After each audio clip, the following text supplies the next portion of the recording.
Are you ready to navigate the new way to work? Forbes Books presents Dare to Care in the Workplace with Kathleen Quinn Botaw. Here's Kathleen. So I am happy to welcome Liz Ryan to the podcast. I've known her and admired her for years, and we're finally having a great conversation today. Liz is CEO and founder of Human Workplace, a publishing, coaching, and consulting firm whose mission is to reinvent work for people. She's also one of the top LinkedIn influencers in the world, a former Fortune 500 HR SVP, and amazing author. Liz, welcome to Dare to Care in the Workplace. Thank you so much, Kathleen. It's exciting to have you here. And for our listeners, I want to tell you what a rock star she is on LinkedIn. She has 3.2 million followers on LinkedIn, and Oprah only has 1.1. Wow. I don't know. How did you do that, Liz? How did you create such a following? I think, Kathleen, that there is an appetite now for people to talk about the human side of work, which has always been my thing. I sing opera. I went to music school out of high school. I'm there singing opera, and saying, is this what I want to do? I don't know what I want to do, but I don't love the career path that I see stretching out in front of me. And I stopped going to conservatory after a couple of years and wasn't sure what to do next, of course. And I went with a friend of mine to Chicago. I lived in New York, went to Chicago. I sang with a punk rock band. There's little byways and, whatever. But I had to either nanny or get an office job. I was 19 and I had to either be a nanny or get an office job. And I said, I'm going to get an office job. So I just did office work, clerical work, customer service specifically. And after a couple of years in a company that I was working for, the company was growing, and my boss said, you should be running HR. It was, tiny company at the time. And so being an HR person from that vantage point, not working for any other HR person, figuring out, what to do as I went along, what was really, really, really obvious is that every time we did the human thing, it was good for the folks, good for our customers, good for the employees, and good for the business. And the business was growing. And every time we didn't and did the sort of traditional corporate thing, it was bad. So It was this one-to-one, 100% extremely obvious correlation. And I had a great boss who said, you have two jobs in HR. One is to hire amazing people. We hired hundreds and hundreds of people in a short time. And then the other goal is to make it in a fantastic place to work. Make this place an amazing place to work. And so I said, well, sure, I'll do that. And so the company grew from $1 million actually in revenue the year I started, and to $400 million a year, hired several thousand employees. And I said, I have a feeling that what we do here is not standard or typical. The reason that I had that feeling is that, not having any HR background, I went to a lot of workshops and networking meetings and so on to try to soak up HR wisdom. And, what we were doing was just not in any way conventional. It wasn't radical. There was nothing complicated about it. We just took the human view all the time in our policies, in recruiting, in leadership. And I said, there's something here that I think is valuable or could be valuable to people in other organizations, and certainly appreciated by employees. And so I got the idea to, when time allowed, to really focus on this 100%. And so that time finally came around, maybe 20 years later, and that's why I started the company Human Workplace. It's beautiful. Great story. How did performing as an opera singer prepare you for the work you were doing? Because performance skills are not easy to acquire. How do you think that prepared you for the workplace? Well, the first thing I noticed in my very first temp job in New York, I had been in an office, in a business office, only because my dad had a business job and I would occasionally go to his office. And I felt like his office was very theatrical. It looked like a theater set. It looked very sort of not like my life as a 16, 17-year-old high school student. There was a formality to it, but there was also a kind of a staginess to it that was extremely apparent. In other words, I noticed how people talked to one another, how they talked to my dad, who was the boss. There was a theatrical aspect to it that was unmistakable. And then when I started working, you could multiply that by 10 or 100. I said, this is a stage set. This is why people Mm. go to work, Kathleen, and they say, you could do a sitcom about my job. A lot of people feel that way because there is a really strong theatrical aspect to work in a lot of jobs, and maybe in particular office jobs, because the conventions and the sort of rituals and the expectations are so artificial. We Mhm. give a person a role, which is the same term that we use for a part in a play or a movie or a Broadway musical. We have scripts that we follow, and we all know what those scripts are. We learn them, and we wear costumes. We literally wear different clothes, less so now, but much more so 20, 30, 40 years ago. And I said, I love theater as much as the next person. My job as an HR leader is to create an uplifted emotional environment here, just like I would want to do on stage. Same thing, to create a fizziness that makes it fun to be in the theater with me when I'm performing and or touching or whatever, and makes it fun to be at work. That I feel that's my job as an HR leader. But what I'm really, really interested in is having people feel like they can bring themselves to work. Absolutely. And I love how you, pun intended, set the stage for how Mm. relevant the theater is to the workplace, with all of those different, roles and scripts and how we show up and how the rules we think are different when in our personal life. I love how the name of your company, Human Workplace, because we do hire humans, but then we call them employees. We give them a definition of who they Yeah. are and how they're supposed to behave. So shed a little light on that. If you're an employee, how should you show up to the workplace these days?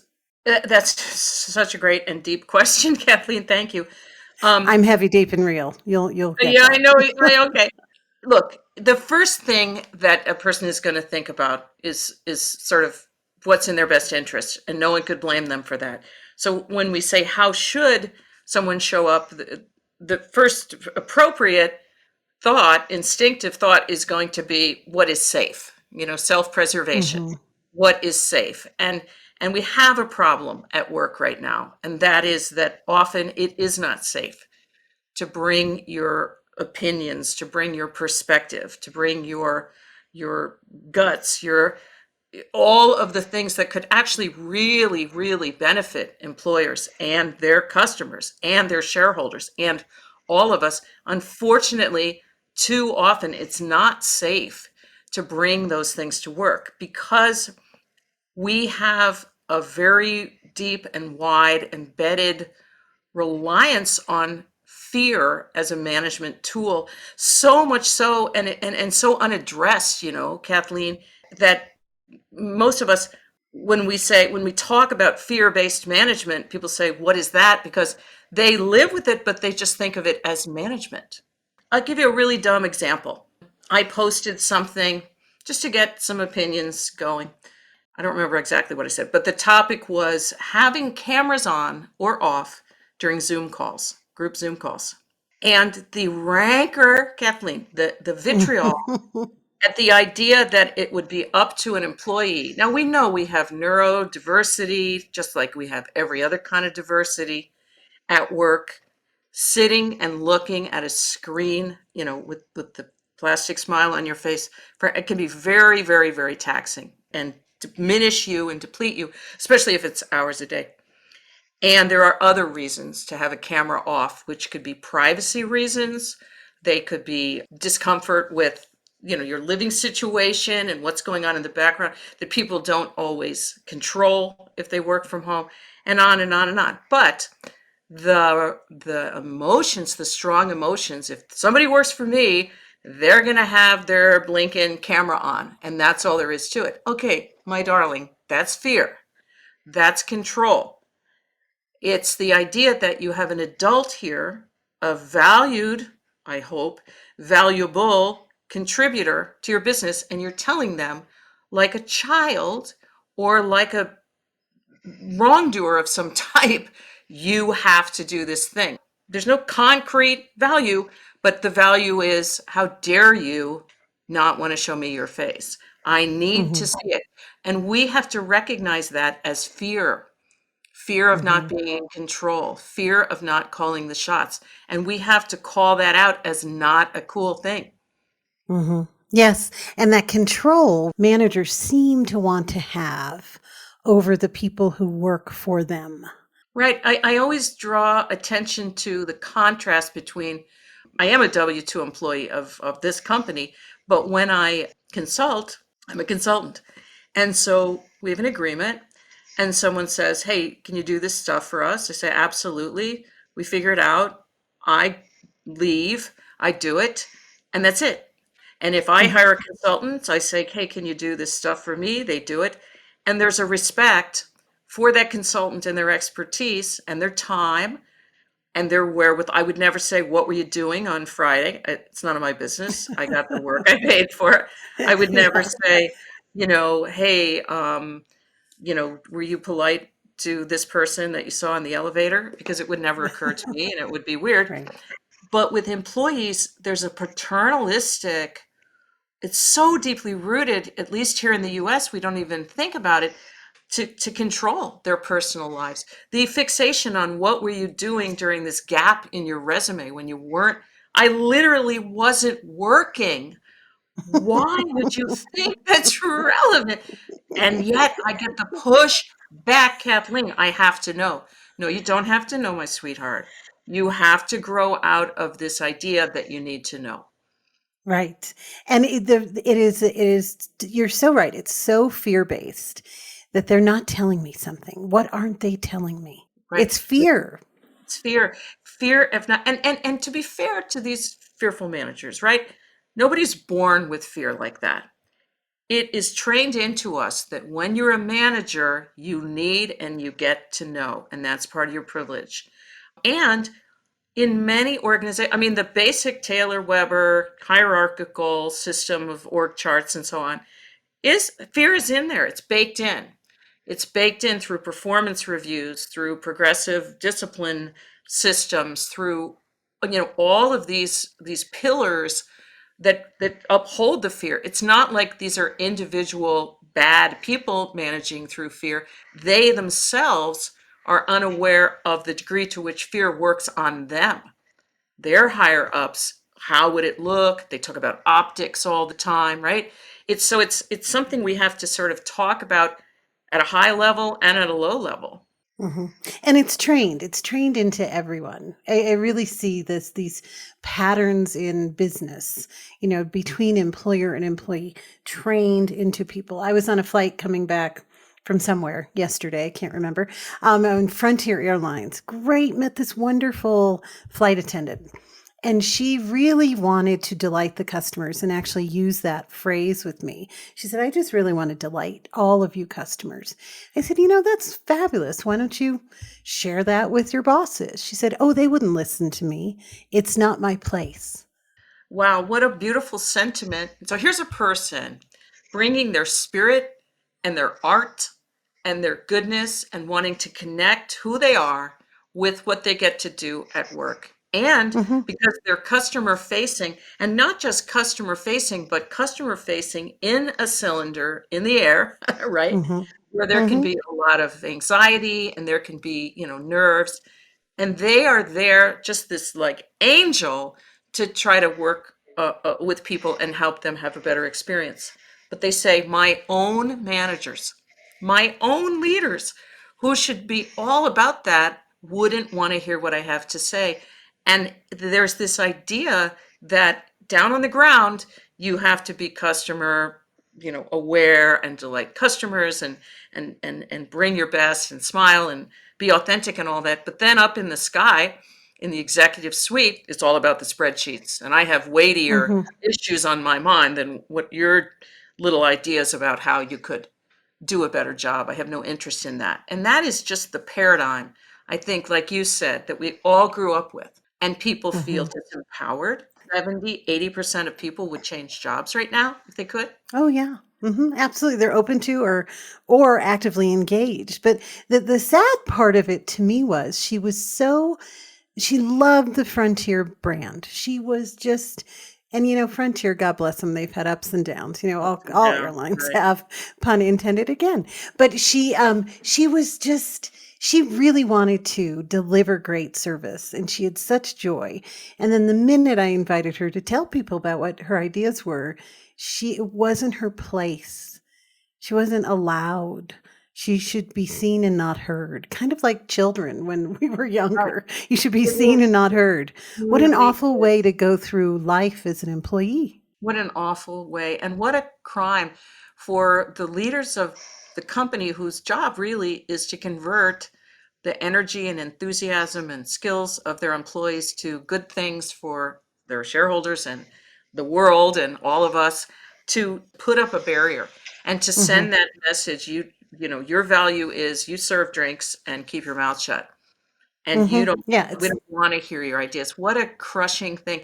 One night years ago, 15 years ago, I woke up and sat up in bed. It just was this like thunderbolt that said, what work does when it's good is it lowers the barriers between people and their energy and their art and their goodness and their passions and the delivery of those things out to the world, right? Like this hmm flight attendant. And when it's bad, it stops them and it not only impedes that direct connection, but it actually squashes people and tells them you are nothing. You are a cog in a machine that you don't control.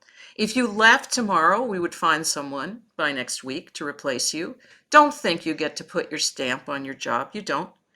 In fact, in many ways, the purpose of the machine is to keep people from having a stamp because that would give them a power over us that is unacceptable. And that I really felt viscerally like that's the crime, and it's baked into, unfortunately, sort of our conception of modern work, meaning since the start of the industrial revolution, is that efficiency means crushing what's so brilliant and so amazing about people in order to serve the machine. hmm hmm The interesting thing is, why would some people pick up the phone and say whatever they want to anybody in the world? And why do others don't? Like, why do you think people don't ask for what they need or say what they're thinking and feeling in the workplace?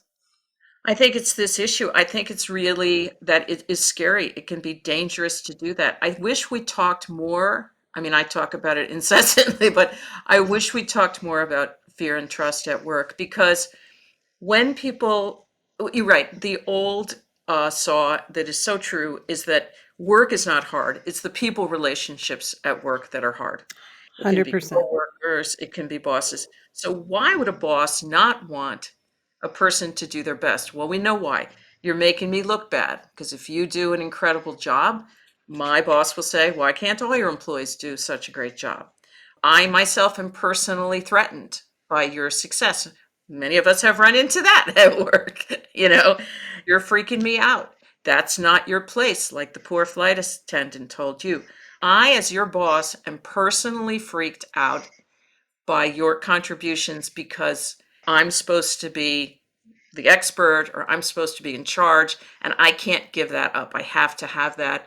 That's, in fact, one of my main reasons for having this job or appreciating this job is my place. In fact, that's really the basis of when they talk about bureaucracy as sort of leadership bureaucracy as an idea that was perfected by the Romans in their travels around the world. They would go to a new place, let's say Gaul, and they would appoint local chieftains as their emissaries and their governors, And then the people would listen to the chieftains because they already trusted them or knew they were important or powerful.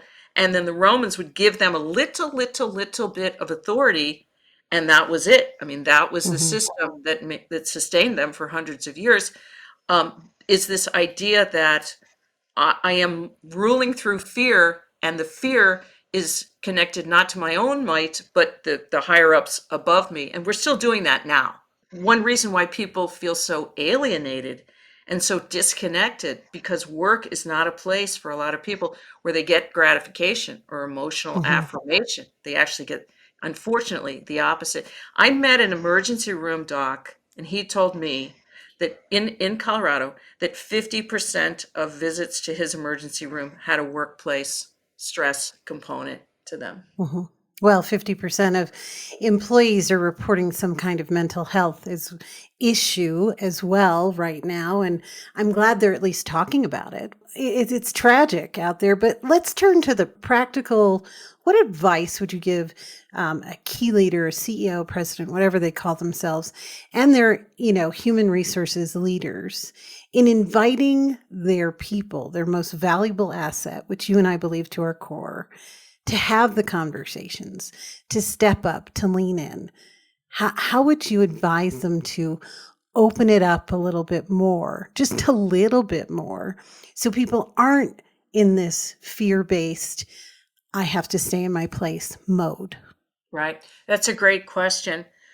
The first thing that I would say is three things. The first one is take a hard look, the same way they would look at any business process or system, to look at their own communication from the time that a person first encounters the organization as a job candidate, through the recruiting process, through the onboarding process, and all the way up to, if they work 20 years for the organization, what are the official communication materials and what are the messages? So, for example, I've always had a problem with employee handbooks. Welcome to the company. We're so glad you're here. Now read this incredibly dense, legalistic book, which is 100 pages long, and sign a page that says you read it, even though we gave it to you in the orientation meeting and we asked for the signature in the same meeting. So it's a statement, right? It's a statement that says, listen, we have picnics once in a while, we have fun, we have occasional parties, but at the end of the day, this is what kind of relationship it is. And get in line. Get in line, exactly. So communication materials, formal and informal communication, is a huge piece, I believe, of building trust in an organization. Second one, critical one, is the role of human resources. We are in a very confused place right now about HR. And when I poll HR people themselves and say, what is your highest priority coming down from management? They say, upholding employment laws and keeping the company out of court. And that is tragic because that's not inspiring, right? No. There's financial laws about dealing with customers, but no CFO on the face of the earth would ever say, my job is to keep our customers from suing us. The role of HR for me is hire amazing people and make the place an incredible place to work, which is an inspiring vision that you can really sink your teeth into and have a lot of fun with. The third piece, though, critical piece of building trust in an organization, and we got to start talking about this all the time, is that here we sit in the United States, and it's the only country in the industrialized world that does not have contracts for employees. Every single other country, every single other industrialized country, France and the UK and Italy and Latvia, they take for granted, employees take for granted, there is a contract, very basic. It says, here's the role, here's the pay, here's the hours. And if we let you go because of financial downturn, you're going to get some money. And that is just how it works. And people are horrified every time I post about this or write about it because they can't believe that we work without contracts. We have employment at will. You can be let go on an employer's whim. Who could feel trust or relax in that scenario? That's a real issue that has to be dealt with. Now, employment at will is getting eroded a little bit with specific laws and specific industries, but it has to go. It has to go. We're not going to get to the trust level that we want and that all of us deserve with employment at will in place. Every single executive has a contract, or they should. If you're listening to this podcast and you're a director, senior director, VP, you should have a contract, an individual employment contract, because I guarantee your peers do. And that means that you have more confidence speaking your mind, because you can't get fired for no reason or because you picked off the wrong person. And we have to stop sort of lying by omission about the fact that this is not a massive problem. It's a huge problem in the United States, and it's going to come to a head. And the question is, does that happen because we proactively literally go to our lawyer and say, here's a spreadsheet of our employees, their titles, their names, and their salary rates. Can you please create a simple 2-page employment agreement for each employee, just to give them the same security and assurance that our employees in every single other country have? Some employer is going to have the backbone and the ethics to do that, and they're going to see an immediate recruiting advantage, a retention advantage, right? And they're going to get the benefit of the good ideas that they're not getting right now, because they themselves are creating that barrier that keeps them from hearing what they need to hear. Oh, great. Those 3 points are really wonderful and important food for thought for leaders out there. And on that note, let's stop here. But coming up in the second part of my conversation with Liz Ryan, the CEO and founder of Human Workplace, Liz explains why an employer and the job is just a means to an end. The email and the comments that I get, it's sort of mind-blowing. I only want to hire employees who are aligned with our mission. Why would you care? They have their own mission. Aren't you excited about hiring someone who's excited about their own mission in their life? This has been Dare to Care in the Workplace. To connect with Kathleen, go to KathleenQuinnBotaw.com. Kathleen's book, Dare to Care, is available wherever books are sold. Dare to Care in the Workplace is a production of Forbes Books.